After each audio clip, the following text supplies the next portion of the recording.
Hello folks, I'm Johnny the Experimental Gardener. I just want to show you what ground zero looks like before we start gardening this year.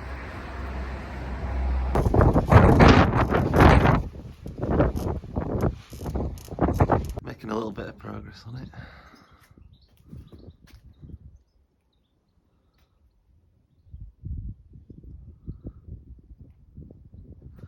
The rest of the garden needs tidying up a lot.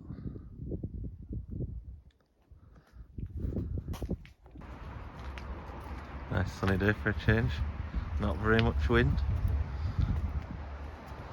It's like you have a look at the polytunnel, you can see what all these storms have done to that. Absolutely buggered. Well, it's an exaggeration. Looks alright from the outside, just looks a bit saggy.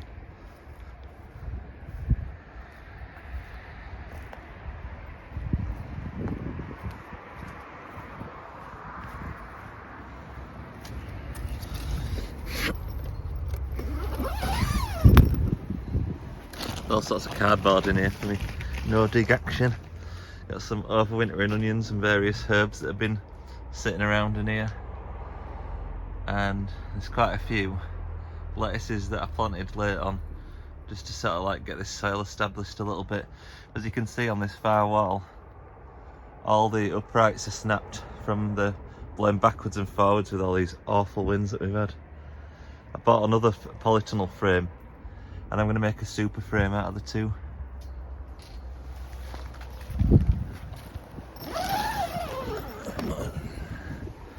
So if we think about positive things, I've got an apple tree there that I planted recently, and a pear tree down here that I planted.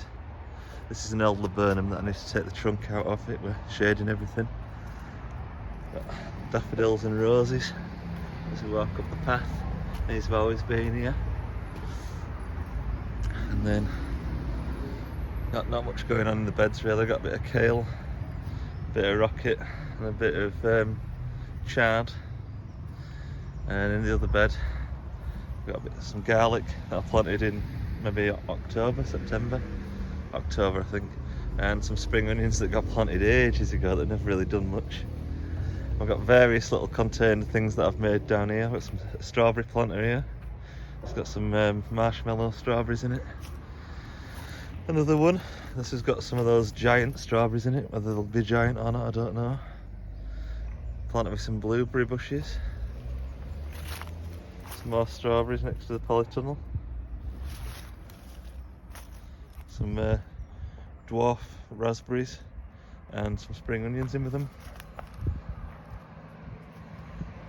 Some more dwarf raspberries, and then I've got some summer fruiting raspberries that I planted in this big bed over here that I've made.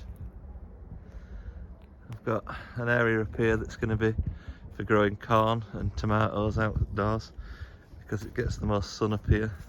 That's a big pile of horsemuck that I collected last year. Some more blueberries in those pots, and more raspberries and blackcurrants and things on this banking. Got all sorts of fruit going on.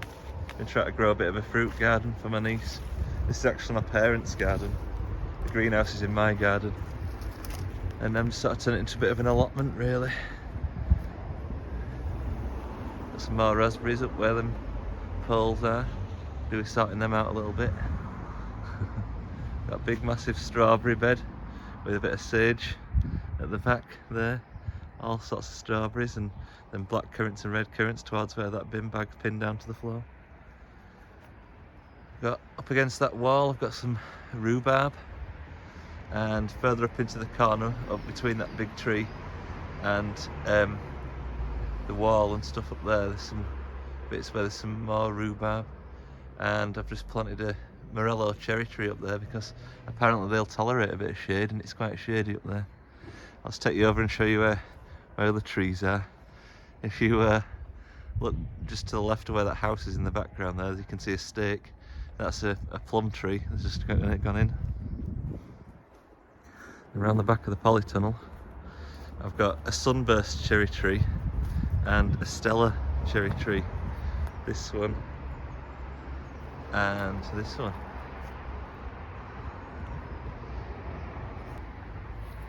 That crocus is absolutely beautiful. Some more over here. These have been here for God knows how long. Forever. Since I were a kid. Bit of a big dandelion there needs to come out. These are the compost heaps. They've got mainly manure and leaves in them, but they've got a few other ingredients as well, including coffee grounds and peelings and things like that. See some of the rhubarb poking through up there. There's quite a bit more than that up there though. And the morello cherry tree that I've just put in. Got a bay tree, some strawberries, and I've got a bit of a raspberry bed that I built around the back of the house, so I almost forgot to show you. So you've seen what it looks like at ground zero. If you want to follow my progress, please subscribe, and hopefully you'll see some massive improvements to everything this year. Everything will start growing for, well, at least for a change, won't it? As you can see, the greenhouse is back together now, but it needs further reinforcement. I've already put some silicone in all the window joins, but I'm going to use some UV resistant clear duct tape I've got, and I'm also going to put some cable ties in to hold all the windows together, and then I'm going to build a frame inside it, so hopefully it should be stormproof then. Hi guys, just down in the garage trying to sow some seeds. I'm just going to sort of show you, briefly talk through what I'm sowing. You've seen a million of these sowing videos, so you don't really need to see exactly how to do it. I might just show you how I might do it slightly differently. This is a seed sow mix. It's about a third vermiculite, a third cocoa coir, and a third sieved compost. It's fairly fine.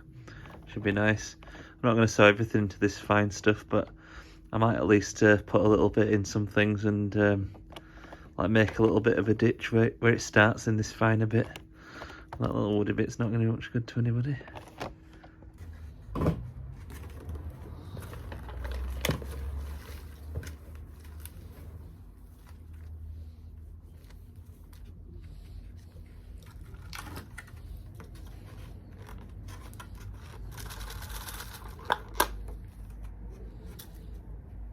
Ready to go.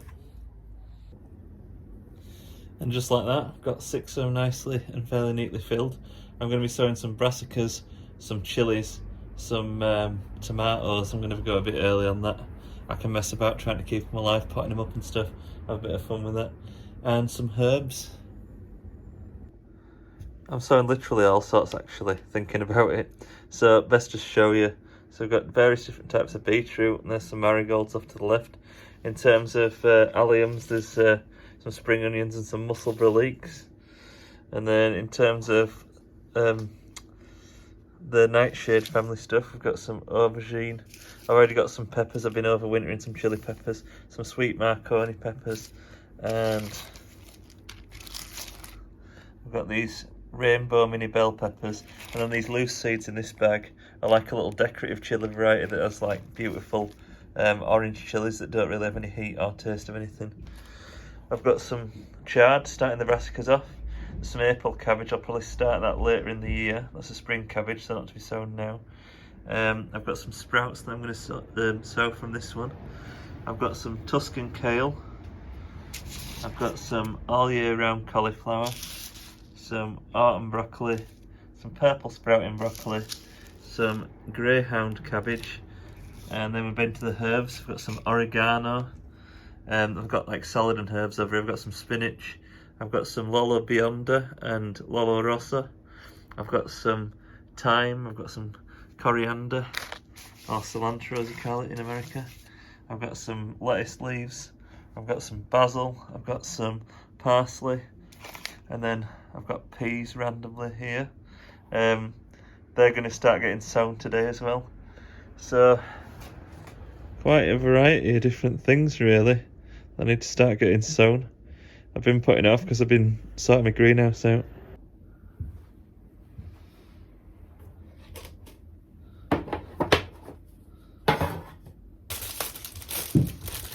I've got a lot of seed labels here, and I'm going to start with some tomatoes. I'm going to put two seeds in each cell, and I'm just going to label all 3 varieties that are in each row. So this one's got Arlinta, It's got Sao Paulo, or Sao Paulo, not the place I don't think, spelling different. Piccolo, Sweet Million, Strabina, Sun Gold, Green Zebra, Mountain Magic, Black Opal, Alicante, Tigerella and Moneymaker. I'm just going to give them a light covering of a Vermiculite and they'll get bottom watered shortly. I'm potting all sorts up, but I'm just on these peas now just thinking. I've put some of this really rough B&Q compost that were cheap in the bottom and I'm putting the peas on top of that. And then I'm just covering it with this finer stuff, my own mix. Just thinking it's a little bit more economical and peas will be robust enough to deal with that, but it'd be nice if they've got some kind of nice moist covering on top that's quite light to break through. So these peas, let's test, see if my compost's safe. My manure-based compost, well, largely manure-based, bit of leaves as well. I've got some spring onions, leeks and marigolds in this pot. There I've got various different types of beetroot and some chard. I've got some herbs, I think, in this one. Oh, sorry, some brassicas and some lettuce in that one. I've got a load of coriander in that seed tray. This one, I've got loads of Mediterranean type herbs, and these are all different varieties of tomatoes, 34 different varieties of tomatoes. And right on the end there is chilies, peppers and aubergines that I'm doing. I've already got some chilies I've overwintered. And there's my brassicas, got some sprouts, some cauliflower, some Calabrese and some ground cabbage. And then this is all peas. There's a lot of meteor peas there. Looking forward to everything growing. Should be good. People might come in here and say, holy shit, how many sweet potatoes does one person need? We've got some, in terms of earlies, we've got some Pentland Javelin there, and second earlies, well actually we've got some Sharps Express, only 5 of those. We've got some second earlies in the Maris Pear. We've got some Charlotte, these ones that are all getting a bit green. In terms of main crop, we've got some Maris Piper hiding over there. We've got some Estima. Some people say they're a second early, but I think they're a main crop really. We've got some King Edward, they're a main crop. We've got some Mozart, another main crop with some Melody in there. Those green ones in there, they're Melody. That's another main crop. And some Desiree, they're a main crop. And what else have we got? I think that might just about be it. So I need to find somewhere to plant these soon. Wish me luck. I almost forgot my Sarpomeras there. Hopefully, if all else fails, they should resist the blight long enough to give me a nice crop. If you want to follow the progress of how this garden develops over the years, or how these gardens, well, when I really got a greenhouse at my house, then you can subscribe and see what we grow this year.